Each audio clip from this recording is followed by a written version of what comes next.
ప్రయాగరాజ్లో వైభవంగా కుంభమేళా మొదలైంది. మొదటి రోజు భక్తులు భారీ సంఖ్యలో పుణ్యస్నానాలు చేశారు. ఉదయం 9:30కే 60 లక్షల మంది పుణ్యస్నానాలు చేశారని యూపీ సర్కార్ చెబుతోంది. ఇవాళ ఒక్కరోజే 1 కోటి మందికి పైగా పుణ్యస్నానాలు చేస్తారని అంచనా. కుంభమేళాకు 40 కోట్ల మంది భక్తులు వస్తారని యూపీ సర్కార్ చెబుతోంది. ఇక కుంభమేళాకు సంబంధించి మరింత పూర్తి ఇన్ఫర్మేషన్ మా కరెస్పాండెంట్ వెంకటేష్ అందిస్తారు. వెంకటేష్. త్రివేణి సంగమం ప్రయాగ్రాజ్ వద్ద ఈరోజు కుంభమేళా ప్రారంభమైంది. ప్రతి 12 సంవత్సరాలకు ఒకసారి కుంభమేళా జరుగుతుంది. సో ఈరోజు ఈ కుంభమేళా ప్రారంభమైంది. మొత్తం 45 రోజుల పాటు ఈ కుంభమేళా ప్రయాగ్రాజ్లో జరగబోతోంది. త్రివేణి సంగమంగా దీన్ని పిలుస్తారు. గంగా యమునా నదులతో పాటు మిస్టికల్ సరస్వతి నది కూడా ఇక్కడ కలుస్తాయి. సో ఇది త్రివేణి సంగమంగా దీన్ని పిలుస్తుంటారు.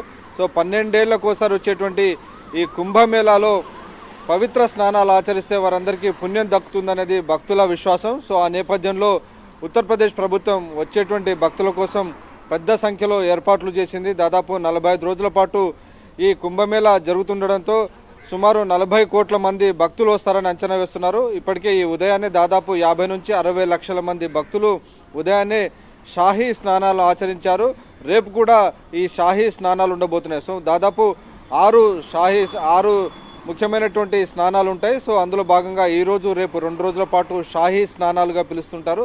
సో ఈ నేపథ్యంలో దానికి సంబంధించినటువంటి ఏర్పాట్లన్నీ కూడా పూర్తయ్యాయి. తెల్లవారుజామునే 3-4 గంటల నుంచి ఈ మొత్తం స్నానాలు చేసేటువంటి స్నానఘట్ట కార్యక్రమం ప్రారంభమైంది.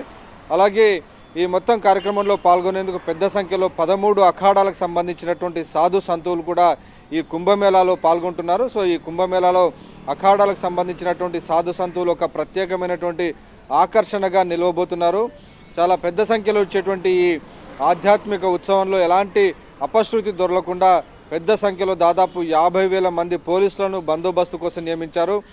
ఆర్టిఫిషియల్ ఇంటెలిజెన్స్తో అలాగే డ్రోన్ కెమెరాలను ఉపయోగించి కట్టుదిట్టమైనటువంటి భద్రతా ఏర్పాట్లను కూడా ఈ కుంభమేళాలో ఏర్పాటు చేసినటువంటి పరిస్థితి. సో అడుగడుగున పోలీసుల యొక్క నిఘా మధ్యలో ఈ మొత్తం కార్యక్రమం కూడా సజావుగా కొనసాగుతుంది. దాదాపు 12 కిలోమీటర్ల పొడవులో ఈ త్రివేణి సంగమంలో 12 కిలోమీటర్ల పొడవున స్నాన ఘట్టాలను ఏర్పాటు చేశారు. దాదాపు 85,000 వరకు 18,000 వరకు దుస్తులు మార్చుకునేటువంటి రూమ్స్ కూడా ఏర్పాటు చేశారు. సో వివిధ రకాలకు సంబంధించినటువంటి సంస్థలన్నీ కూడా రకరకాల కార్యక్రమాలు నిర్వహించేందుకు తమ స్పాన్సర్షిప్ను కూడా ఏర్పాటు చేశారు.